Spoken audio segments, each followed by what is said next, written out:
Welcome to the sheet and our snappy new intro music. Glad to have you aboard. Try to refresh things every year, and there's more sort of subtle tweaking and subtle changes coming up here on the program the next few weeks. As we get set for another season of hockey, exhibition season continues, and Zach, you know how I know that hockey is close? Like, there's one very specific thing that happens, and you know what that is? People get really, really touchy and really, really sensitive and really, really snide. Things that they would just meh in July, they ain't responding that way in September. I'm going to give you two examples. Two examples from yours truly. You probably have your own. So a couple of weeks, last week? Yeah, last week on the show, I mentioned something about Brady Tkachuk. Right away, Ottawa Senators fans, get our captain's name out of your mouth.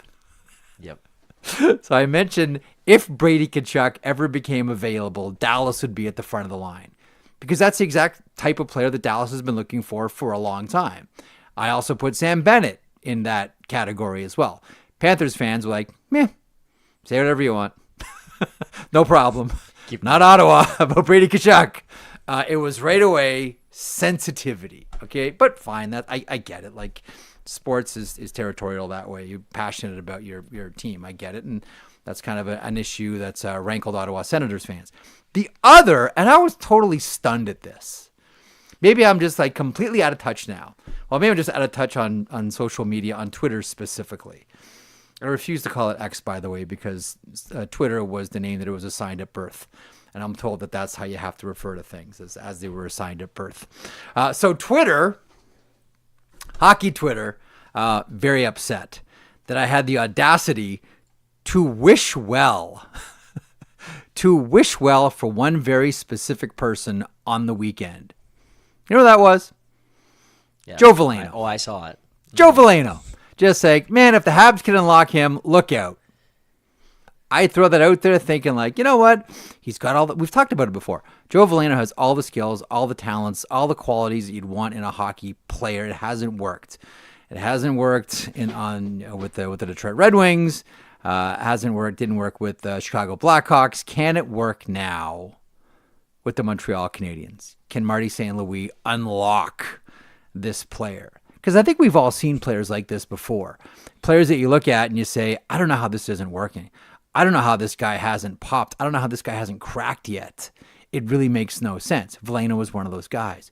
You should have seen the response. You should have seen the responses.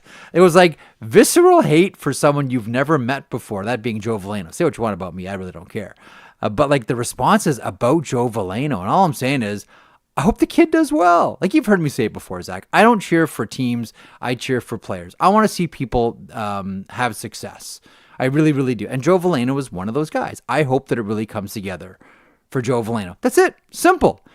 And the tweets are still coming in about Joe Veleno. So that's how I know. All over my timeline too. That's how I know. That's how I know that hockey is close by. Is because everybody already is in oversensitive mode. Like, you know how there's a point in the season where everybody hits irrational reaction mode? We're there early. I don't know what it is. It's a comment on our society. It's the state of the league, the state of North America. I don't know. Don't know what it is. But everyone's getting there really early. When you're upset about someone saying, I hope Joe Veleno can turn his career around. I was kind of shocked the response that you got too. It was like, because I started seeing it coming up from people just like making dumb jokes and stuff about. I like those like, in response to it. I like those. But like, I'm just like, I like those. Like, how did we get here? If San Jose can unlock Zadina, like, okay, like it's funny, it's great. Like those things, I love it. That's hilarious. Poke fun of me all you want, and those are great lines. I love it, but I just don't know where the anger comes from. Anyhow, you know, someone who's my favorite one was, by the way, just what's that on this? Go for it. Response to it. What's Somebody had, if I can unlock my 2-for-1 Firehouse subs this weekend, look at it. And I was like, all right, you know what? No, the best one was good on you. Though the best one, the best ones were about the 32 Thoughts pod lines. If they can unlock Kyle Bukauskas, look out. Those I like. Those were funny. Those were good. I appreciated those. Anyhow, we move along. We got a lot to get to on the program today, and I do want to talk a little bit. Let's do it now here before we do Daily Outlines brought to you by FanDuel. Let's just a quick thought on Marc-Andre Fleury. First of all, there are a lot of other people. There are a lot of other players that would have received a "we can't miss you if you won't leave" vibe from fans. Because how many times have we thought, this is the last? Oh, no, this is the last time. He's always going to go to the World Championship. Okay, this is the last time we're going to... Like, there would be some people who would be like, we can't miss you if you won't leave. Like, enough already. But this guy is so beloved by teammates, by fans, even rival fans as well, which is a true testament to someone's popularity. That it was a wonderful third period. And for everybody that collects goofy trivia, even though the goal didn't count, the last player to score a goal on Marc-Andre Fleury will go down as Luca Del Belbaluz in the shootout. That's a goal that doesn't even count. I was saying this to Gregor on the DFO rundown last night that came out this morning. This isn't like Andrew Burnett with the final goal on Patrick Waugh, because this one doesn't count, but actually he will go down as the last goal scorer against Marc-Andre Fleury. But my point was about what we saw on the weekend in Pittsburgh. The outpouring was the outpouring. The love was the love. The pranks were the pranks. All things you expect around Marc-Andre Fleury in what is going to be and is his swan song. Even afterwards, like, I'm tired.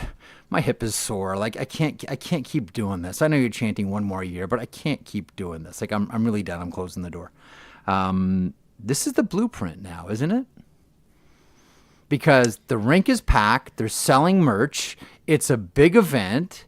It pops the brand again. Like, I threw out there over the weekend, like, how do the Penguins not, I know they already did the jersey retirement stuff, but like, how do they not do it for Jágr? If Jágr wants to do it too, which is the main caveat here.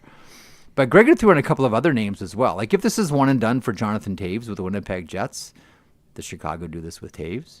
Maybe the best example is somewhere down the road. Did the Tampa Bay Lightning do this with Steven Stamkos? Just sign the PTO, do the one game, fill the rink, the big goodbye, one more twirl. Like, is this like the blueprint for a way to make, even though the exhibition games are going down to 4, to make exhibition games somehow meaningful for the fans? Because everybody came away in Pittsburgh loving that moment, loving that game, and loving that third period. I think it was a little more circumstantial, though. Like, I think the Stamkos one would work. I don't think it would be the same for Toews, because he did say goodbye at the end of his time in Chicago, right? Remember, we had the big skate off the ice, the salute, the crowd, and everything. So, like, there was that opportunity. But he's playing again. Knowing that was but he's playing again. I know. But it was we said bye. Like, Chicago Pat said Kane. Goodbye. That's Pat what Kane. It was more about. Pat Kane. Okay, Pat Kane. That Pat could Kane. work. Stamkos would work, in my opinion. Fleury's worked because of the way that the relationship was severed when it did, and then coming back to kind of mend it. It's like the whole story coming back around. Yep. The Jágr one, I think that's the stretch. To me, that's... You don't think Pens fans would fill the building? You don't think they'd fill the building for Jágr one more time? 68 on the wing, here we go. But for money, yeah, it would be like financially and drawing eyes to one game, it would. But holding the same weight, I would say no, it wouldn't. We're just so far beyond that point, I think, with Jágr. But there would be mullets and stuff in the crowd everywhere, and you'd have all 32 jerseys that he wore when he played. And every team should do it. Every team should do it. Every team should play one period. Just like for all the exhibition for however long it'll take, just signing PTOs with every team that he played for, and that's how Jágr stretches it out, plays out the string. I mean, it would be pretty funny. And every now and then you go on social media and you do see Jágr. He's recorded some assist in playing on the third line, the league, the team that he owns and stuff. Like, holy shit, I can't believe this guy's still playing. But Dude, Marc-Andre Fleury is going to go in the Hall of Fame before Jágr. Think about that for 1 second. He's going to go through the waiting period and go into the Hockey Hall of Fame. Jágr's still going to be playing. I know he's injured right now. Yeah, but he's like Marc-Andre Fleury is going to beat Jágr to the Hall of Fame. Crosby might too. See how long Crosby wants to play. Yeah, that's pretty ridiculous. We got to show it. There's no way around that. It's all I could think about. Like, who's next? This is the model. This is the blueprint. Good on the Penguins, and good on Marc-Andre Fleury for essentially being Marc-Andre Fleury. I always find it weird, congratulating people on being themselves, but that was like Marc-Andre Fleury's job to be himself over the weekend in Pittsburgh. All right, Daily Outline powered by our friends at FanDuel. FanDuel, make every moment more with North America's #1 sports book. And coming up on the program today, we're going to talk a lot about contracts. And we're going to talk about the Toronto Maple Leafs and them locking up their #1 goaltender. Jay Rosehill from Leafs Morning Take will stop by, former Maple Leaf himself. There's a couple of fights I want to go over with Jay as well and get his thoughts on. Steven Ellis has his prospect rankings out at dailyfaceoff.com. Spoiler, Gavin McKenna, #1. Keaton Verhoff, #2, North Dakota. After that, it starts to get interesting, and at times it starts to get spicy as well. With an ex-NHL'er's son cracking the top 32. We'll talk about Anthony Stolarz. We'll talk about the contracts, and we'll talk about a whole bunch of other stuff here. And I'll be curious to get Jay's thoughts, and let me know when Jay's aboard here, to get Jay's thoughts on Yager night as well. Because I mean, I'm the sure mullets would be funny. Like that would get everybody going too. Yeah. I think it really would. So a couple of contracts too up. So Mason McTavish re-signs with the Anaheim Ducks. 6 years, $7 million AAV. It is a $42 million contract. Is he the second line center or will he be the first line center for the Anaheim Ducks? All you know is, and they still have the Leo Carlsson deal to get done eventually here as well. Down the middle, they look really, really good with these two guys up the gut. And it seems as if $7 million is a very comfortable ceiling for Pat Verbeek. Like, you really have to give it up to Pat Verbeek here in a lot of ways. This is not an overpay. This is not an underpay by any stretch of the imagination. I want to respect, what $7 million is and what that represents. But it's a really good number for a team that's still going to have a lot of cap space, and they're going to have to, sign Cutter Gauthier, and they're going to have to sign Leo Carlsson, and they're going to have to sign Olen Zellweger and Pavel Mintyukov. I'll tell you what, though, Jackson Lacombe may be a really interesting one because he's the only one in that group, Zach, that is arbitration eligible. And he's their best defenseman. I don't know that it gets that far. They almost got that. They almost went into the arbitration room with Troy Terry until cooler heads prevailed. Like, literally, as it's described to me, like they were in the lobby of the arbitrator, like just waiting for the door to open, and then all of a sudden this contract appeared, and Troy Terry ended up re-signing with the Anaheim Ducks on a long-term deal. I don't know, I'm getting way ahead of myself here if it gets that far with Jackson Lacombe, but you want to talk about a breakout star for Anaheim last year? Jackson Lacombe was it. But anyway, he's the only one with arbitration rights. They have room to do all of this now that they have their sort of ceilings set here for a lot of these guys at $7 million. That's some really, really, and we didn't even mention, down the middle too, like Roger McQueen's going to show up eventually here with the Anaheim Ducks, and you got Carlson and McTavish and McQueen down the middle.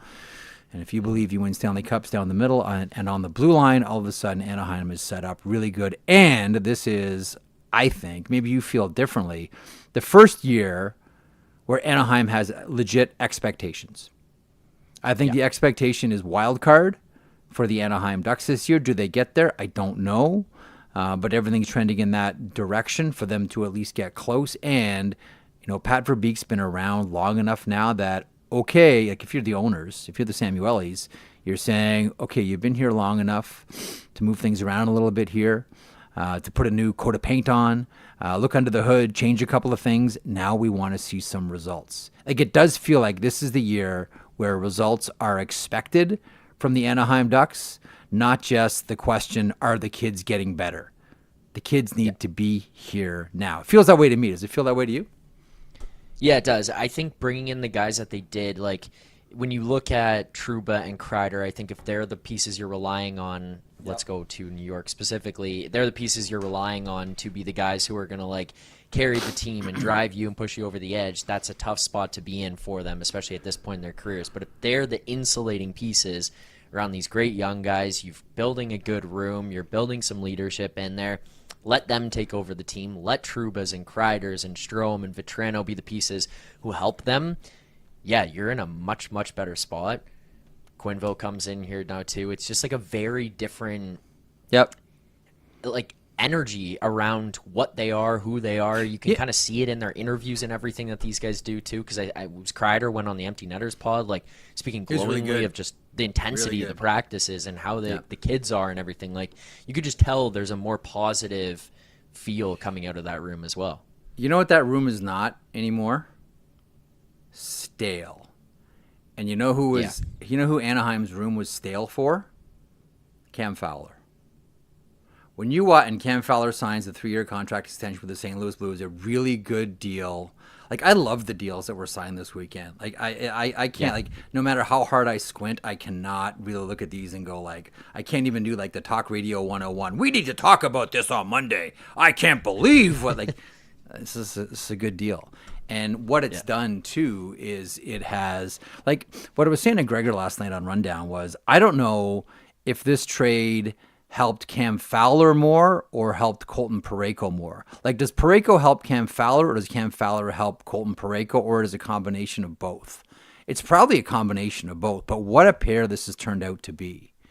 All of a sudden, we're starting to really notice, and I guess Four Nations had a lot to do with it too, but we're really starting to notice just how good Colton Parayko is. 16 goals, man. And you tend to forget like how marvelous a skater and how marvelous a defenseman Cam Fowler is. And I can't help but think that a lot of it is because he got out of a really, really stale situation. How many times did you watch that Anaheim Ducks team? And this is with all due respect to those athletes, but I mean, players feel it too. Did you say to yourself, man, it feels really stale there and it feels like they're just going through the motions? It's not an insult. It's just a reality.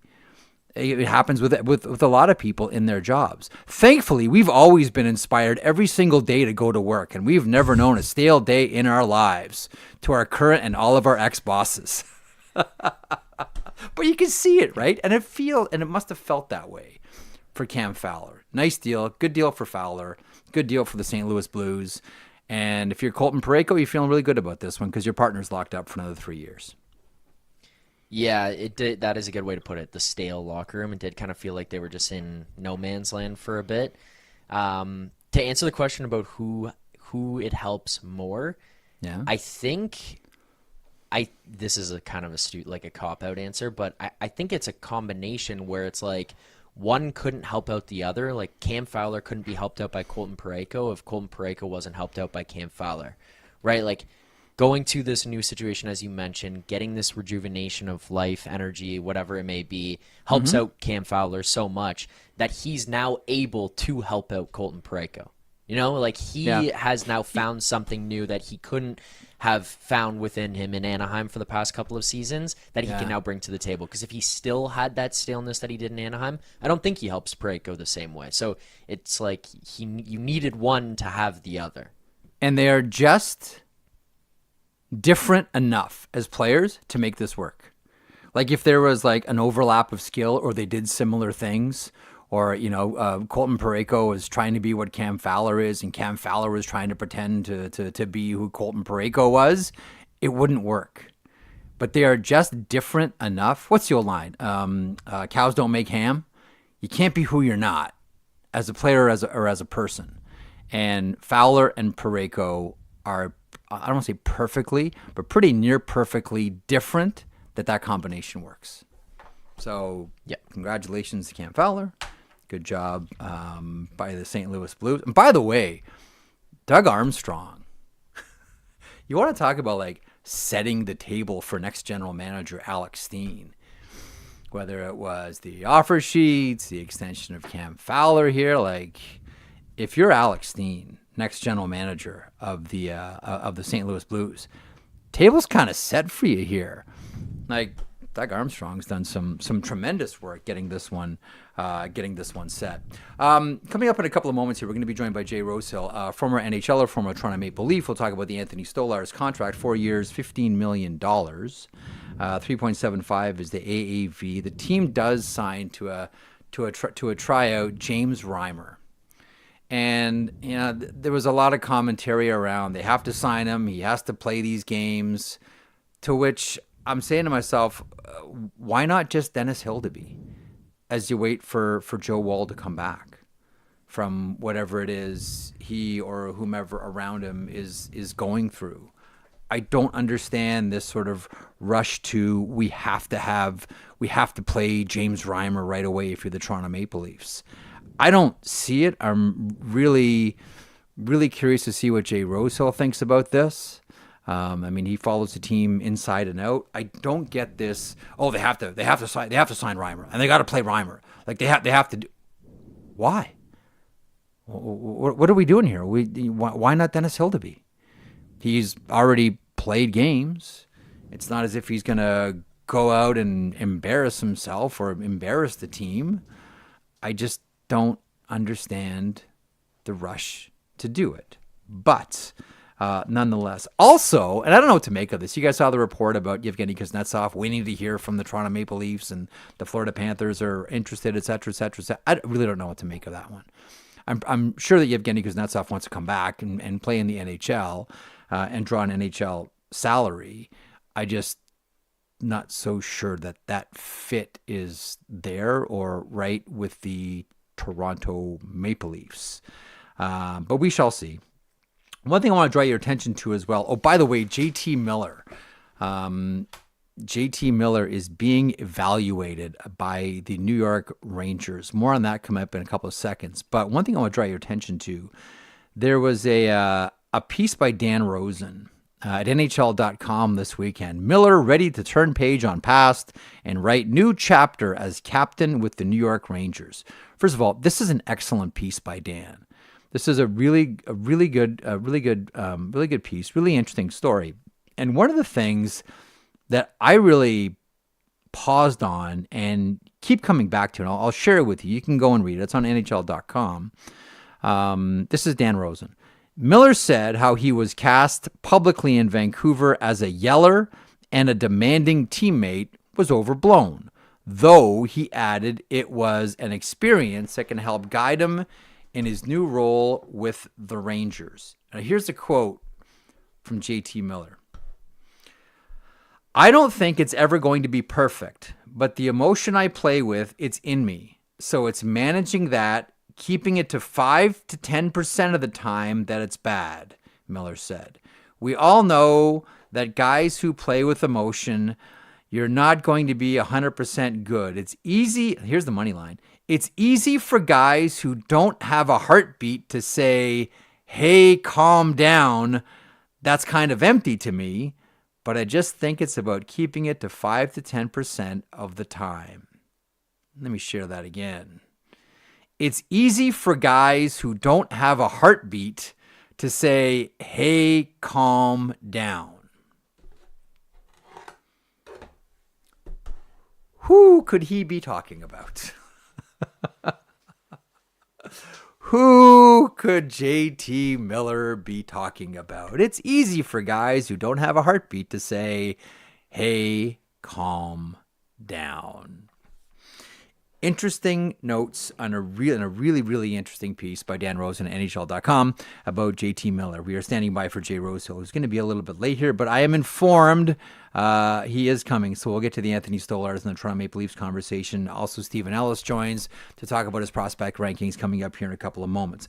One other thing, I mentioned Vancouver there a second ago in relation to JT Miller. By the way, do you have a thought on that JT Miller quote? Did you hear it, or are we trying to get Rosie on? No, I heard it there at the end. Yeah, that's a pretty. Who's he talking about? That's one of those ones where it's like. I have no idea. There's a lot where you would have to fight, like, dig through the weeds to figure out what somebody could be talking about. What's the messaging here?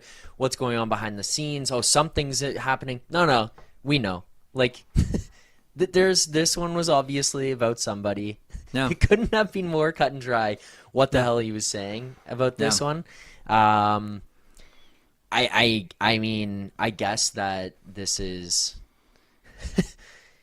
probably feels pretty comfortable going out and saying that one, given what he just dealt with coming out of there and the brush he was painted with, being like, all right, watch this. Like, you want to know what I thought about the whole situation? Here. No. I appreciate it because from a media standpoint, it's like, well, you didn't just say, hey, we're not going to talk about it. We're not going to oh, no, I don't want to answer these questions. He came out and said it right away. So I have respect for that and the honesty, but holy shit, he couldn't have been more direct. Good on him for being honest to Dan Rosen at NHL.com. It's a really good piece. I draw everyone's attention to it. If you get a chance, give this one a read. Speaking of Vancouver, I don't think that Braden Coots plays for the Vancouver Canucks all season, but man, he's making their decision difficult. I don't know if you watched last night's Vancouver-Edmonton game, and trust me, I don't put a ton of stock into preseason games. Trust me. Although, how about those 2 goals by Bradley Nadeau? Ooh, with the Carolina Hurricanes. Man, those were snipes. Coots is making it really hard. Man, he looks great. My default on someone like Braden Coots, who the Vancouver Canucks drafted in the first round, the most recent NHL draft in Los Angeles, is to send him back to Seattle. Go let him have one more year of junior, go play for the World Juniors, etc. The other thing I always watch for in Vancouver games right now, and I think we all do, when we see Philip Hedl in the lineup, the first question is, did he get through the game? And then you start to worry about performance afterwards. But the first thing with Hedl is, did he survive 3 periods of hockey? And so far, so good. And that pass that he made in the 3rd period, albeit in a losing effort, the pass that he made to Jonathan Lekkerimäki. If you're a Vancouver Canucks fan, A, Coots looked great again. And B, Hedl made it through another game and made a sick pass and was really good for all 3 periods. Made a sick pass to Jonathan Lekkerimäki, leading to that goal. Again, not putting too much into preseason, but all you can do is talk about the things that are in front of you. And in front of us right now is Jay Rosehill, one half of the excellent impact player tandem that is Leafs Morning Take. He joins me now. Jay, how are you today, pal? Not bad, Jeffrey. How are you doing? I'm good. I thought of you earlier today. Really? I did because, well, I was scrolling on the old Twitter this morning and came across Hockey Fights. hockeyfights.com. Wonderful. Which, by the way, I was telling someone on the weekend, a good buddy of mine started that website, a guy by the name of David Singer. I think he went on to work for Disney. He doesn't own it anymore. From Hell's Kitchen, New York. I met him one night, went out for a few drinks before a Montreal-New York Rangers game. Great guy, but he was the OG of hockeyfights.com. And I saw one today. I want to play it for you. Maybe you remember this one. Sandy McCarthy and Marty McSorley from 95. Now, here's what's special about it. So Marty lines up to take the face-off, and then Sandy goes in to take whatever could be happening here, Jay Rosehill. Like, this used to be the league, man. And like this one goes on for a while. These are big boys. And yes, Marty's going to get the jersey off. It's kind of what Marty does. But I was thinking about this, a couple things. One, this used to be the league. And 2, like, these are guys that were feared by, a lot of people in the league, even like other tough guys. Who scared you? 2 guys scared me. The boogeyman was scary, Derek Boogaard. Yep. And Steve McIntyre scared me. Those are because a very high percentage of their scraps, they're hurting guys. Like, back in the day, everyone's chucking, and the toe-to-toe that would happen, like in that one you're showing there, tough guys. And for some reason, those guys could just eat them. Obviously, we know the consequences of that now and try to take away from that. But during my era, those 2 guys were catching guys with right hands. They're so big. They're so strong. They're so good on their feet that, look at Todd Fedoruk. His face is crushed in completely. He's never the same. Trevor Gillies, one of the scariest guys in pro hockey. His first NHL game gets absolutely buried by the boogeyman. And, Radisy Vannon's Edmonton versus Calgary in the preseason. Didn't play again. Oh, never played again. He was supposed to rent my house in Calgary, and he got hurt. Oh, no way. And that blew up that whole plan. So just that scary stuff. I don't mind going against the tough guys, and I kind of fought pretty much all comers and was trying to fight, Brashear and different big name guys. But those 2 in particular, their right hands were breaking guys' faces. I mean, that's not fun. And you don't see that often in a hockey fight. Like a fat lip and a bloody nose, fine. A black eye, whatever. But when you're doing serious damage and changing people's careers, those guys were the scary ones, those two in particular.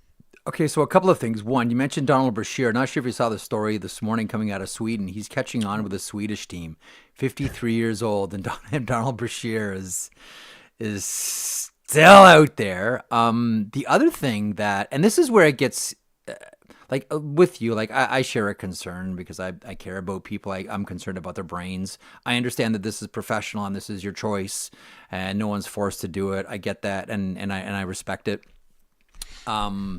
But when I watch fights now, like those guys were terrifying. I remember that McIntyre Raita Savanen's fight like it was yesterday, and how terrifying that was to say nothing of what happened to Todd Fedoruk when he got caved in.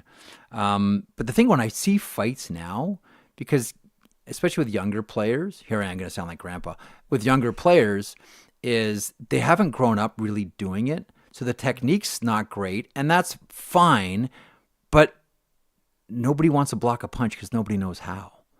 Like when you watch some of these fights, Rose, do you not think to yourself like, oh, buddy, you got to protect yourself better? Like even we saw it with Rempe, right? Like you saw it with Rempe, go like, buddy, you need to learn how. Like you're a big boy, but you're not protecting yourself. And there's Delorier and like there's still killers out there, man. And I find that I see that with young players that want to do this, they don't protect themselves at all. They leave themselves wide open. And it's hard though. Like how do you learn that? I always thought to myself, man, like the amount of scrap, I think if you try to add up every time you were in a bare knuckle fight on your skates, I'm probably at 160 to 170 times I did that. Wow. And for the very first time I ever did it, it's all trial and error. Like you don't get a dress rehearsal for it. Yeah, you can jostle around with your teammate after practice, whatever. There's nothing that you can simulate where the stuff hits the ground and that whistle goes and everyone turns and looks and everyone in the crowd stands up and you're going for real and your blood is pumping. There's no way you can simulate that. So the only way to get better and to learn is to do it more. And that doesn't really solve the problem that you're trying to solve. But great point. It's like a double-edged sword there. So, but I mean, hockeyfights.com, as you brought up to start this, that was our crutch to go on there and to watch and to analyze. That was your scouting. 100%. That was your scouting. Yeah. That's what you do. And you'd know what guys did. And if he likes to throw these big uppercuts, then staying back and keeping your head straight and standing straight up was huge. If you start to try to protect yourself by ducking your head, you're going to eat those uppercuts. So if some guy loves to throw those, you got to be cognizant of it. And, it's oftentimes you can hold on and seatbelt enough to protect yourself if you need to.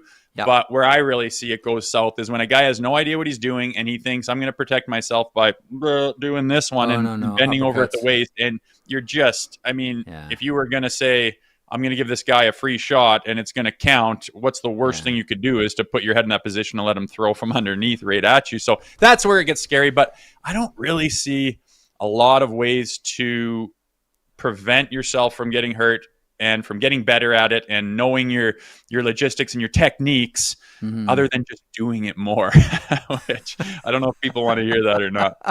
So I'm glad you brought up scouting on hockey fights. One final thing, and I swear I'm going to get into Stolarz conversation here, but like how many times am I going to get talked to Jay Rosehill about like scrapping? Like this is cool. Brad May and I are very close friends. I love Mayday. And one time we were out and I was asking him about the Chris Barch fights. Barchy's now a coach in the OHL. Yeah. And when Chris Barch was playing on Dallas and Mayday was in Anaheim, they had some doozies. And so they're at the pregame skate and they're both stretching by the red line, by center ice. And Barchy says, Mayday, we're not number one on hockey fights right now. Tonight we got to do it. We're going to do it, man. We got to get to number one. And you can see this in the fight. You can see it on YouTube. They go and it's a classic Chris Barch Mayday fight. It's just like guys throwing sandwich grabbers in each other's faces. They're going. And Mayday said, I started to get, because I was an older guy at that point, I started to get really tired. And Bart's like, no, Mayday, come on. He's like cheering me on to hit him more. He's like, we got to get to number one, Mayday. And Mayday's like, Barchi, I'm so tired. Keep going, Mayday. He's cheering him on to hit him more. And then they get to the penalty box, and Mayday's like, I'm just spent. And he looks over, and Barchi's like pounding on the glass, going, we did it, Mayday. That's got to be the number one fight on hockeyfights.com. I just thought, you guys are crazy. You guys are nuts. It is a weird culture, man. And it's, I defend it. And people who don't get it, they think that they are able to pick it apart. And you can, right? It's like no other sport has it. It doesn't make sense to some people. But unless you're part of that culture and part of that game, and you do it where it's your priority in life, like at a junior hockey level or playing professionally, it does make sense. And there is a reason it's there. People aren't forcing it to be there. It's there. It's always been there. And I argue that it'll always be there to one degree or another, maybe not so much as it has been in the olden days, of course, but it is just crazy how you could say that. Two guys are fighting bare knuckle, and he's cheering him on to get his breath to keep going, keep fighting the guy. Like in a street fight or a UFC fight, you'd never do that. It's just such a thing of its own, and I love it. It's something that it's hard to describe, and it's hard to put into words, but it is something that is so intense and so unique. And it brought the passion and the intensity of a hockey game. And it was the culmination of all of that brought to a scrap usually. And I happen to love that. Like, call me a brute if you want. I don't really care.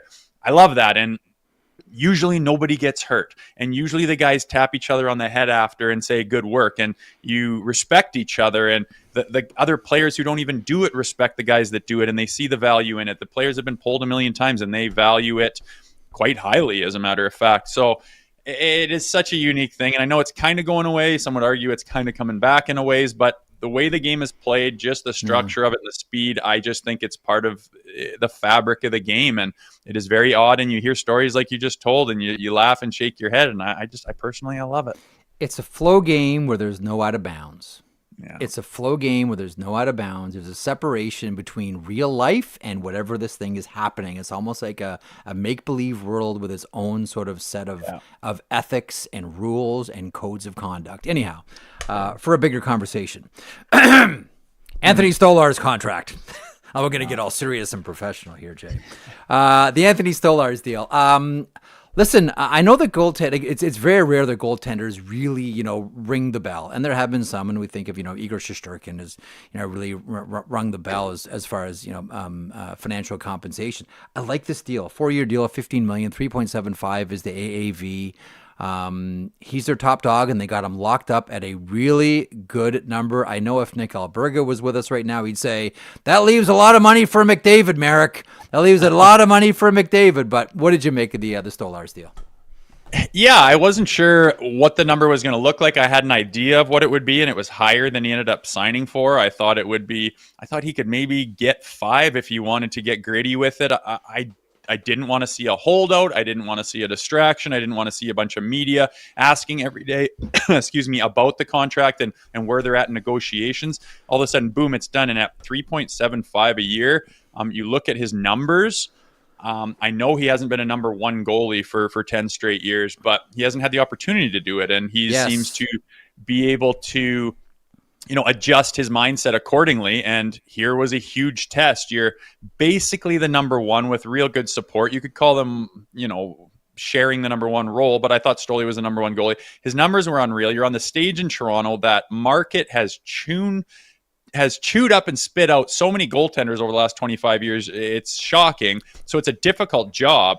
And Stoley handled it wonderfully. I think he's got the mind for it, and he's proven himself. His numbers are way better than other goaltenders that he's going to make now less than. So I think it's a great deal for the Leafs. And, I dare I say that it seems like there's a pattern of players on the Maple Leafs taking, team-friendly deals in order to stay in Toronto and have a chance at something. So it tells me that the belief inside of the players, which you're never going to get their honest opinion. They're always going to give you the fluff. But when they put rubber on the pavement by signing these contracts. It tells me, hey, I want to be here. And that's pretty refreshing, because for the past 5-10 years, it has been nothing but, oh my God, did you see that number the guy signed? And, you look at Kyle Dubas, he seemed to give them the world every time the contract rolled around, to giving them max everything and no trade clauses and everything else. And it seems like there's a little bit of a pivot point with Tree Living, and I can't say enough about what he's done at the helm.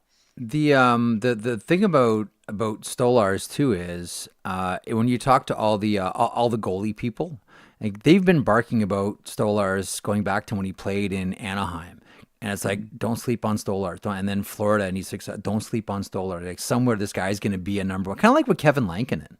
In Kevin Lankinen's, like, all the goalie fraternity be like, everyone's sleeping on Kevin Lankinen, and then bam. He, how much of Vancouver's season did Kevin Lankinen salvage last year? Anthony Stolarz was the same way. It seems like he was a guy that was just, everybody's waiting for the team to give that guy the chance. And the weird thing about it is, generally, it's not the big market teams that gives a guy like that the chance, because everything has to be, there has to be a long track record. We're a heritage organization. This is going to be tough to sell to everybody here, but they did, and it's paid off beautifully for the Toronto Maple Leafs here. Yeah, it has. And Stoley, like, you can't knock him for not being a number one so far. What did you want him to do? Just snap his fingers and be the number one in front Hey, of John Gibson out. Hey, Bobrovsky out. Like, doesn't happen, right? And a lot of goaltending situations, if you talk to him, it's opportunity, and you got to be patient, and you got to make the most of the opportunity that you have, and take your games and take your minutes, and just work on your numbers and work on your game while you're backing up. And you can't force something. You're not going to turn down an opportunity to play on the Florida Panthers, but you're going to back up Bobrovsky, and he likes to play a lot. So you wait for your time, and when the sun shines, you got to make hay, and that's exactly what Stolarz has done. And if you pay attention to the Maple Leafs, when he's in net, he's a big body, he moves well, his angles are good, and he's very calm. Like, there could be a mayhem scramble in the D zone, and he's just turning them aside calmly, like it's the first couple of shots of practice. And he has this calming presence that I think reverberate to the defensemen and the rest of the team as well. And by all accounts, it seems like they're really comfortable with him between the pipes. And that's not to take anything away from Joseph Woll. He has some of the same things as well. But while we're talking about Stoley, if you watch him, has a very calm demeanor in there. And the big body, he just moves well, and it seems to not lose his position very often. I think he had a really good tenure so far in Toronto, and I expect him to pick up right where he left off. One final goalie issue here. If I am the Toronto Maple Leafs, I am not signing James Reimer. I'm saying I'm going to go with Hildeby, and whenever Joseph Woll comes back is when he comes back. I don't understand the rush to Reimer's on a PTO, got to sign him as soon as possible. What's wrong with playing Hildeby? What am I missing here? I don't think you're missing anything, but it costs them literally nothing to bring in Reimer. I don't know. That's fine. That's fine. But like the rush to, they have to sign him, and he's got to play all these. Why? I don't think they do. And as they're on their retreat right now up to the Muskokas to do some team building, which you kind of bring mostly your final roster there, James Reimer's not there. He's with the Marlies squad right now. So I don't know what's going to happen with them, but they've been very tight-lipped about Joseph Woll. Something personal is going on, so I'm not going to speculate. Yeah. I don't know how long that's going to be. I can't imagine a long time. Did they have to go out and get someone? No. Did they kind of cover some bases and maybe bring in a familiar face who's been in that market who they may or may not use? Okay, yes. But Hildeby has shown to be pretty good. Is it time for him to maybe step up and get an opportunity to be in the NHL and to be that guy while Woll is there? I also agree with you. Why not, right? Why not? But so far with that PTO, costs them nothing, covers a base, gives them a layer of support there. Whether they sign him or not, I haven't really seen them thinking they're really rushing and need to sign him right away. But to me, it's just kind of a layer of comfort having that PTO there, give him a chance to come in. He's familiar with the market. But if they end up going with Hildeby, I wouldn't be shocked. I wouldn't be surprised. And I think it could turn out well. And for Hildeby personally, what an opportunity to dip your toe in the water. And that's what happens with goalies. You get an opportunity, you got to make the most of it. So maybe he will be that guy. We'll see what happens with Reimer. Major grain of salt with this one, and this is a sort of more wide brush, full team question. Big grain of salt because we're talking about exhibition games here. Has anyone popped for you? Has anyone changed your mind? Has anyone sort of caught your eye? Have you noticed something about someone, Jay Rosehill, that, going into training camp, you thought, I'm just gonna give this player sort of the grocery store nod, but now all of a sudden, hang on a second here. There's something going on that I didn't expect. Well, it's not that I didn't expect, but like Scott Lawton has looked really good in the preseason. Again, we understand it's the preseason, but he's a guy who, he's an emotional guy. He's always wanted to play for the Leafs, and to come here right before the playoffs during their run, he probably overthought it. He told me that he was overthinking it, and probably put a little bit too much pressure on himself and wasn't able to perform up to the level that he could. And I think you saw what he's capable in preseason there. He's playing against legit rosters. His one game, I think, against Montreal, it was damn near their full roster, and he was just on fire, found a ton of chemistry with his teammates, with Steven Ellis in particular, and Easton Cowan, who's another guy. I think he's the one piece on the roster where I can see the roster being done aside from that fourth line right wing. You've got Robertson, you've got Yarncroke, and you've got Easton Cowan. And, usually you'd want to give Easton Cowan at that age some time to season in the American Hockey League. But if you're able to come in and you're able to find chemistry with line mates and produce, it's not the fourth line like when I played where you're getting 6 minutes a night. I think you can get 11 minutes a night on the fourth line, get some penalty kill time. And if you're finding chemistry with the line mates that you're playing with, which he so far has, I think you can force their hand and say, I make the team better. I know that I'm only X amount of years old, which is 20 years old. You're not that old. But if he's going to play like that and he's going to force his hand, I think he's just brings more to the table than Robertson or Calle Yarncroke, and he very well could play his way on the opening night roster. Interesting. All right. Thanks for all the hockey fight talk. That's always fun. And the expertise on the Stolarz deal. Thanks, pal. We'll talk soon. Anytime, Jeff. Thanks, man. There he is, Jay Rosehill, former Toronto Maple Leaf, noted tough player, and hockey analyst here with us at Daily Faceoff, one half of the tandem that is Leafs Morning Take. From there, I want to direct your attention to dailyfaceoff.com, where you will find, amongst other things, Steven Ellis's preseason top 40 prospect rankings. It is September 29th, and Steven has presented 40 prospects we should start paying attention to. One you've probably already started paying attention to, and that's Gavin McKenna. This is one of those drafts where the draft starts at 2. Steven Ellis joins me now on the sheet to go over this and other issues around everything prospects. Steven, first of all, thanks so much for joining me here on the program today. The draft starts at 2, correct? Yes. There will be questions going to the season. Just, I think, can anyone challenge Gavin McKenna? But this feels kind of like the Connor Bedard draft, where no one's going to be able to touch him in this case. And it's easy to kind of forget, when you look at some of the performances some of these other guys have been able to do already in the CHL. Gavin McKenna hasn't played yet. And we're going to be seeing that very soon as Penn State kind of picks things up in the next couple weeks. And I fully expect him to challenge for the national scoring title. Really? It's funny because I kind of go the other way, but I tend to pump the brakes on 17-year-olds playing college hockey. You think you thinking lead in scoring, Hobie Baker, all of it for Gavin McKenna?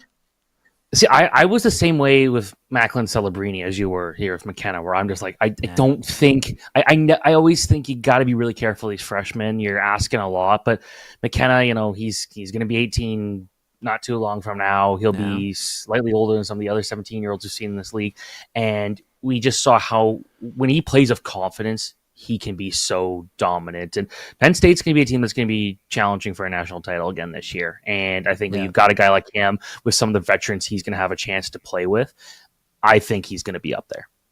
Making it to the Frozen Four, signing Gavin McKenna, getting Gavin McKenna to commit. This has been what Penn State has wanted ever since Terry Pegula opened his checkbook and said, how much? How much right now? And they haven't played a game. How much right now is this setting up Penn State for the future? They've been what this program, as I've been told, what this program wants now more than anything else, and they've done it with a few players, but no stars. They want to send a superstar to the NHL. That's what this program wants. It helps with the recruiting, obviously, but as far as something to hang your hat on and a source of pride, that's what they want.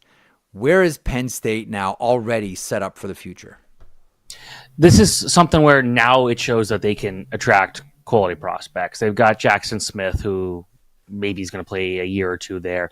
They've got more NHL prospects than I can recall ever seeing with this team. They've got an NHL prospect at every position. I'm a big fan of Kevin Riedler. He's a solid goaltender. Obviously, Jackson Smith. Aiden Fink has been able to put up a ton of points. Like, this is a program that has been able to turn guys that might not get a lot of ice time in other schools, somewhere like Michigan, Michigan State type thing, Boston College, but have an opportunity to play here with a good coach and Guy Godowski and play with some just quality players overall. I think it's going to be an opportunity to attract a lot more long-term talent. And the fact they got Gavin McKenna, I know it's going to be a one-year thing, but I think every team's got to look at Penn State and say, like, oh, if it's good enough for Gavin McKenna, this is good enough for me. And that's just it too. Okay, so a few things. Keaton Verhoff from North Dakota is in at number 2. I like him. Didn't have the best Hlinka tournament. I think it's one thing for Gavin McKenna in his draft year to play with Penn State. Could you make the argument that it's more of a risk having a defenseman do same? Maybe, but not every defenseman can score like Keaton Verhoff, stand as tall at 6'4", and I've talked about him before as a guy that has developed so quickly. Like, he was playing goalie just a few years ago. Like, he was a goaltender at like 12 years old or something like that. And his ability to go out there and rise to the point where he's going to be one of the most exciting college defensemen right off the bat is important. And with North Dakota, I do expect him to get a lot of opportunities to play here, and I do expect some learning curves there. But you look at how kind of underwhelming he was at the Hlinka. Well, a few months earlier, he was one of the best defensemen at the U18 World Championship. So if we can get that version of Keaton Verhoff again, I think he's going to have no issue going out there and playing against some quality competition. But yeah, I always feel like it's harder for a defenseman to go and play at this level at a young age because you don't have as many other guys at your position to help you out there. Like, you can struggle a little bit at the pace up front, but you get 2 other wingers who can help you, a center and a winger. In this case, it's you and one other guy, and you got to be able to do it all. But if anybody can do it, it's Keaton Verhoff. You know who else was a goalie? Sam Dickinson. Yes, he was, and he's got the size. He would have been a great NHL goalie. So who else should be? I mean, Ivar Stenberg, you have in at number 3. Ryan Lynn, I love that pick at number 4. Vancouver Giants defenseman. I know there's one of the themes of this draft is where have all the centers gone? And I know that Keaton Verhoff is a large defenseman, but you have some like smaller, speedier, highly skilled. And we think of Xavier in Blainville Boisbriand, but Ryan Lynn, you have in at 4. What should we know about the Vancouver Giants? Well, he's not a giant, but the Vancouver Giants defenseman. I don't know what it is with the Vancouver Giants and their best players not being very tall, but hey, I like it. Like, Cameron Schmidt last year, that was a lot of fun to watch. Brendan Gallagher. Brendan Gallagher, exactly. But yeah, when it comes to Ryan Lynn, like, just what an incredibly smart defenseman. I got to see him up close at the U17 World Championship last year, and again, most recently in Oakville at the U18 Hlinka selection camp. And just the way he thinks the game, the way he joins the rush, the way he's so elusive with the puck, just there's so many things that you look for in the modern day defenseman. You look at the guys like the Cale Makars, the Quinn Hughes, the Adam Fox and Lane Hudsons, the guys who have so much confidence rushing the puck. You see that in Ryan Lynn. And you compare him to Keaton Verhoff. I think there's more individual skill in Ryan Lynn, but he's not 6'4". And I think that's where that kind of pushes him down. But I think if he falls outside of the top 5, it's because he either had a horrible year somehow offensively in the WHL, which I don't see happening. I expect him to play all situations. Or teams are looking at the fact that there were no 5'11" defensemen drafted last year, and they're sticking to that, and they're not taking a chance. And I think you can look at a guy like Zach Jones, who had a lot of talent, a lot of skill in college. Not a big guy, not a great skater. I think that's been his downfall. With Ryan Lynn, he makes up for it. He's got good skating. I think he's going to be just electric to watch. So I'm a big Ryan Lynn fan, and I got to talk to him actually at that Canada camp. Probably one of my favorite players to talk to. That guy just good personality, just happy. Okay, I love Chase Reed's story. At this time last year, and he's a right shot defenseman, plays with the Sioux Greyhounds. He'll be a first round pick. The only question is how high can he get? At this time last year, he was scrapping and trying to get in the lineup in the NAHL. And now we're talking about him being a top 15, maybe a top 10 prospect in the NHL. Development is a weird thing. And right now, this guy has like a rocket, like a developmental rocket attached to his back. What should we know about Chase Reed? It's a great story. So good. Yeah, it was really surprising that he wasn't able to go out there and be this really high-end player in the NAHL. Like, you look at it, most guys in their draft minus 1 year with a legit shot of going to the NHL, if they are not going to the OHL, WHL, QMJHL, they're going to the USHL. So for him to go to the NAHL was definitely a bit surprising there. Hey, I fully expect him to be in the hunt to play for the United States of the World Champ or the World Juniors this year. We'll see. They don't have a ton of great defensemen to choose from, but watching him play a couple games in the NAHL, it looked like he lacked confidence, and confidence is one of the most important things any player in this age group can have. And it didn't look like he had any. Goes to the OHL, gets an opportunity to play a big role right off the bat. I don't recall the context of why he played so many minutes right off the bat, but he went out there and just looked so good. He put up over a point per game, which is very difficult for a defenseman to do, let alone in their draft minus 1 year. And he is an 07 in a draft dominated by 08s, but he's a late 07, so we're still treating him like that. And I think that with him, just so like he's so mobile. He's got the size at 6'2". He's got a great shot. If he puts it together every night, he's going to be so lethal. And I know he's kind of had a quiet start offensively, but you still see everything that made him so good last year, which is those play reads, the physicality. I think has improved a little bit, and just the way he goes out defensively and gives you nothing to work with. Yeah. A couple of moments left with you. I want to get a thought, just because he had a big weekend and a big Saturday night with 5 points against the Sudbury Wolves. Caleb Malhotra, the son of Manny Malhotra, with the Brantford Bulldogs. Now, the Bulldogs are an absolute wagon this year. It looks like them and the Windsor Spitfires are going to sort of flip-flop for tops in the OHL. I know Kitchener will have something to say about that. But nonetheless, a thought on Caleb Malhotra, who, even before the season, people were saying, you know what, he's probably a second-round pick. Maybe he gets into the first round. You've got him in the first round right off the hop. Your thoughts on Caleb Malhotra, Manny's son with the Bulldogs? He's a very solid all-around player. And I remember watching him with the Vaughan Kings a couple years ago, and he was a point-per-game player, but nothing like too explosive, nothing that made you think potential first-round NHL player. But the work ethic was always there. Like, he was always battling. He was playing the penalty kill. He was winning face-offs. Like, he was doing everything out there to win the shift, in which, given who his dad was, I don't think it's too much of a surprise. This is a guy that's got a good work ethic because of it. And watching him play in Chilliwack last year, it felt like he wasn't shooting much. He was almost nervous at points. He was trying to give the puck up more to his teammates.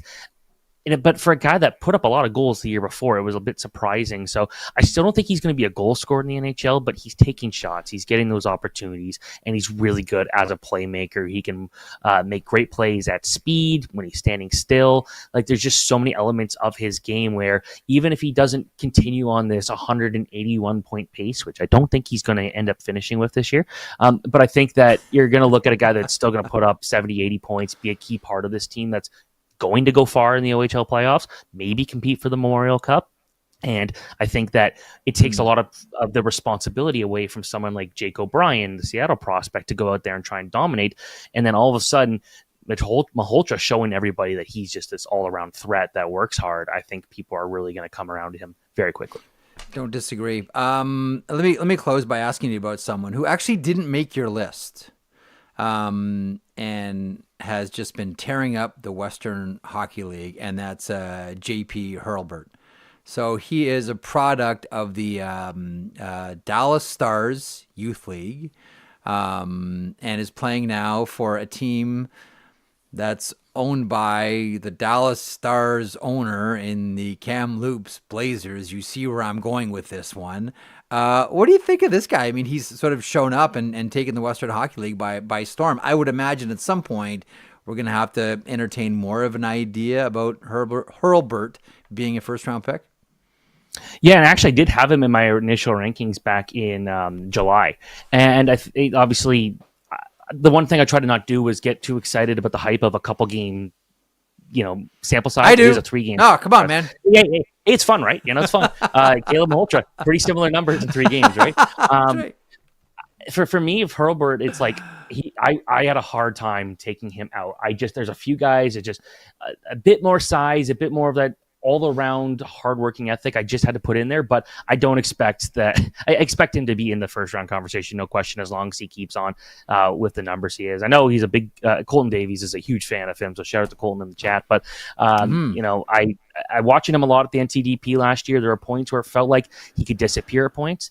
We're not seeing that right now, and as long as that continues, I wouldn't be surprised if he's top 15. Top 15? I wouldn't be surprised. I wouldn't be surprised at all. That's a dude who plays with a ton of skill. He does lacrosse goals like it's nothing, and I love guys like that. So just make sure you have him in there by November. So Tom Ghilardi, the owner of the Dallas Stars, has enough time to get you on his Christmas card list, which for people like Tom, they like to send out early in December. Steven, great stuff. Everyone, check it out. dailyfaceoff.com. Steven Ellis's top 40 prospects.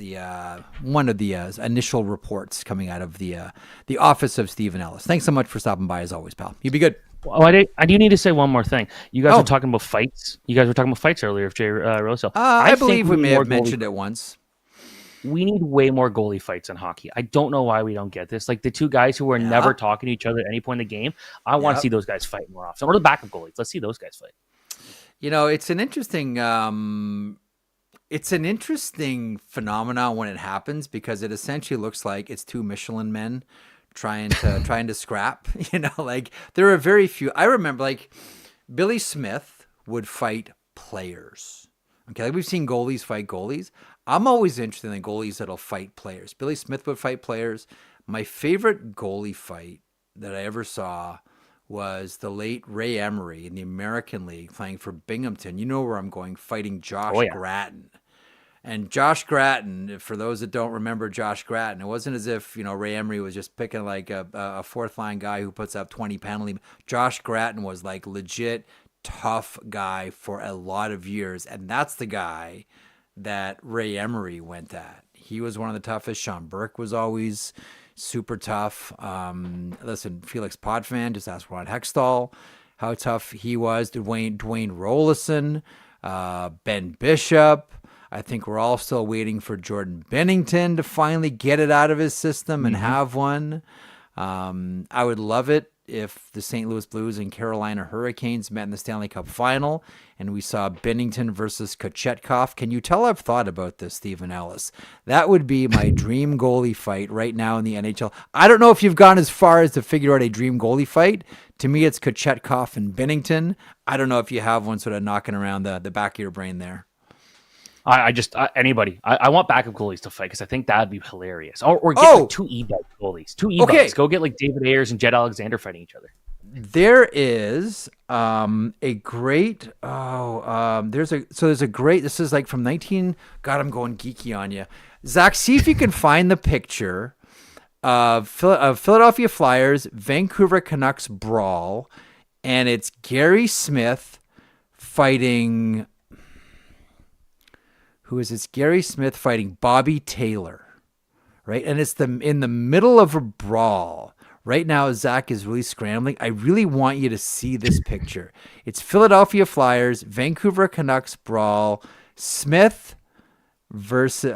It's such a great moment, and it's such a wonderful picture. They're right in the middle of all of these players, and the great part about it was, and everyone's sort of like everyone's off and everyone's watching. It's Bobby Taylor and Gary Smith. And the best part about the brawl, those two guys were the backup goalies. Those guys were not the starters. That was in the middle of the brawl. To what you're talking about, Steven, these two backup goaltenders are saying, we're going for it. And it is one of, for my money, one of the best hockey pictures I've ever seen. I'm putting Zach on the spot here. I don't know. Are you seeing the picture on Google Images right now? I'm looking for it, and I know that I remember he looked menacing when he played for the Seahawks. There it is. There you go. There it is. Those are the two backup goalies. And all the guys, Love that. look at Bill Clement and Rick McLeish going like, "What's going on here?" Up in the top left corner, you got Bobby Clark going, "These are the backup goaltenders. How do they have beef here?" Tom Bladen is there, Barry Ashby, Kelly Hound. Oh man, this is a beautiful picture here. Yeah, those are the two backup goalies there. Zach, great job. Put you on the spot. Good job, man. Those are the two backups, pal. So to what you're talking about, there it is, Vancouver and Philadelphia. Whew, we got that I one in. can't believe that happened. Yeah, it was good, man. No, you brought it up, not me. You're the one that's fixated on goalies fighting. I don't know, man. Weirdo. Okay, anyway, thanks, Steven. We'll talk soon, pal. Thanks so much. He is one of the best people at ranking prospects and evaluating prospects, and has a love for goalie fights. The one and only Steven Ellis. Zach, bravo. Great job finding that picture. Have you ever seen that picture before? No, I haven't. That was a little bit of a battle trying to make sure I could get a quality enough picture that we could show on here. But we got it. So I'm glad we did. Good job. I'm glad he did. That's a great picture. That's so funny. Bye with the Chief Taylor. Bye with the Chief Taylor. Right all right, in the middle of let's wrap things up here on the program. There are some preseason games around the NHL this evening. Maybe a couple of notes on there in a couple of moments. In the meantime, the sheet is powered by FanDuel. FanDuel is home of the same game parlay. Make every moment more on FanDuel. FanDuel is proud to connect fans to the major sports moments that matter to them. What do you got? Okay. There is a ton of new markets that are being put up on FanDuel as we go day by day by day and get closer to the start of the season. This is one that I just saw in here. It's player milestones that are going up. So there's a bunch of different ways you could bet on this one over at FanDuel if you wanted to get involved in this, whether it be players to record 100, 110 plus, 120 plus, whatever it is that you're looking for on FanDuel. Points, goals, all that. One stood out to me here, Jeff, and it was players to score 60 plus goals this season. So there's only 3 players who are listed right now on FanDuel. Do you want to guess who those 3 players would be that they would even bother putting odds up for on FanDuel? Yeah, I'll tell you exactly who they 3. are. Okay, Leon Draisaitl, Austin Matthews, David Pastrnak. Correct. Those are the 3. Okay. Yeah. Those are the 3. Of which I think Leon Draisaitl is the only one that has a shot. I really think that given the nature of Austin Matthews' health and the issues that he will probably have to fight for his entire career, if you're a fan of Austin Matthews, you might have to park the he's going to get 60 every year thoughts. Dave Pastrnak. I think that's fair. David Pastrnak, as much as I love him, we all love him, just lethal. I just don't know who's getting him the puck. That's the problem I have here too. But I'll take Draisaitl first. Yeah. Yeah. I can see that. Plus 1,500. He just wrecked, and again, I know it's an exhibition game, but did you see him just like wreck the Vancouver Canucks yesterday? Yeah, he was on everything. He was freaking ridiculous. That 3, the goal they scored off the draw in 3 seconds on the power play. He's like bing, bing, bing, bing, bing, and Leon buries it. You know what? Even if Connor McDavid goes somewhere else, hey, Nick Alberga, looking your direction. If Connor McDavid goes somewhere else, which I don't think that he will, Edmonton's going to be okay. We tend to forget how great Leon Draisaitl is. Yeah, if I'm picking one, to me this one is party of one. If anyone's scoring 60, it's Leon Draisaitl. What do you think? Okay. Yeah, no, I would agree with you. The health of Matthews and then who the hell's getting Pastrnak the puck. Those are big issues there. I will ask you this, and I'm putting you on the spot, but I've thought of one so I can meander around this if you want. Is there a player in the league? I'm not saying you're projecting that they will do this, but is there a player in the league? Because there's only 3 guys listed here. Is there somebody that you would sit there and go, if it all connects and it all works, that guy could explode for 60? Is there? Because like we're only a tight list here with these 3 guys. Andrei Svechnikov. I got one. No. You know what I was going to say, Andrei Svechnikov. I knew that was the one you would say, yes. You know who has the potential to do it? Tage Thompson. That was the one I had. That was Oh, was he your choice too? Yeah. Yes. Tage Thompson of the Buffalo Sabres. I think if Tage everything would be an interesting one. I think if everything breaks right, would it surprise anybody if Cole Caulfield went off for 60? It's a jump. I get it. No. It's a jump, but like we're talking about like a team that's really on the rise and a player that has the ability, and I don't know. That's another player I'd consider. Far more of a jump, but yeah, Tage is the one I have there. Jason Robertson, I could see it kind of all coming back together, and then him getting things back on track and being a guy who could do that as well. And by the way, NY Boost in the chat. If Tage gets 60, the Sabres will somehow still find a way to miss the playoffs. Look, if that happens, if he gets 60 and they miss the playoffs, that's got to be the end of the road, you'd assume. Sorry. How about your boy Willie Nylander? He's going to get more opportunities. He will. He's a guy that look. This is where it's kind of one of those weird situations where I would say no to one, but yes to another. Would be, I don't know that he would put up 60, but I could see him being the guy who could win the Rocket. It would just require everybody else to not get 60. Do you know what I mean? Like, I don't know if he's in 60 territory, but. Did you watch his first show, by the way, on YouTube? Yeah, I liked it. I thought it was I thought it was good. I thought it was well shot. I thought it was well edited. And that is a guy that is very, very comfortable being naked everywhere. Everywhere. I mean, if I looked like that, so would I probably. But I am going bench side with my dad to complain about the laundry naked. In my gitch. Just like tiny little dry fits like that, and that's it. Yeah. There's I liked it though. I'm happy like that this it is too. happening with these guys. Yeah. Grow the brand, let people in a little bit more. Yeah. He's the all right guy for Toronto. Joey Decord, over to you. Big Willie's out there. Big Willie's out there in underwear so tight you can see. He's putting on. Yeah, you could tell what religion Nylander is. Over to you, Decord. What are you out there wearing on your YouTube channel?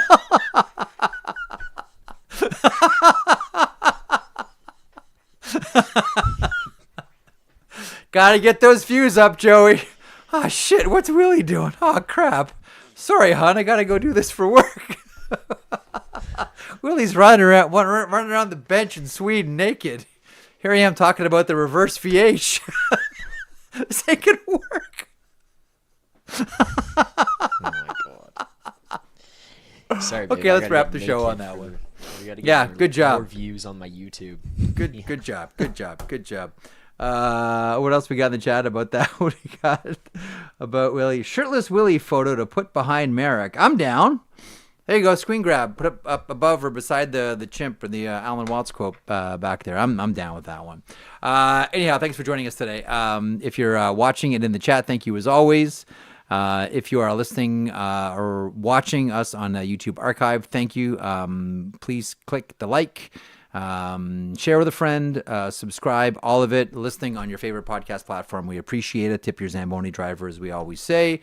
And it's MVSW Day tomorrow here on the broadcast, and we'll work on getting a guest along with me and Greg in a couple of moments here. In the meantime, enjoy what are there, like 6 games tonight around the NHL, including the debut, unless something has changed, the preseason debut of, get excited Philadelphia Flyers fans, Tyson Forrester. The elbow issues are in the rear view mirror. And good news for the Islanders. Anders Lee is no longer in a no-contact jersey. Okay, there you go. We are back tomorrow, 1 o'clock Eastern, here for the sheet. Glad to have you aboard today. Look forward to seeing you again tomorrow and talking to you again tomorrow with Greg Wyshynski on MVSW. On behalf of Zach Phillips, listen, thanks to Jay Rosehill for stopping by. Thanks to Steven Ellis for stopping by to talk about backup goalie fights and prospects. And we will talk to you tomorrow, 1 o'clock Eastern. Have a great rest of your day.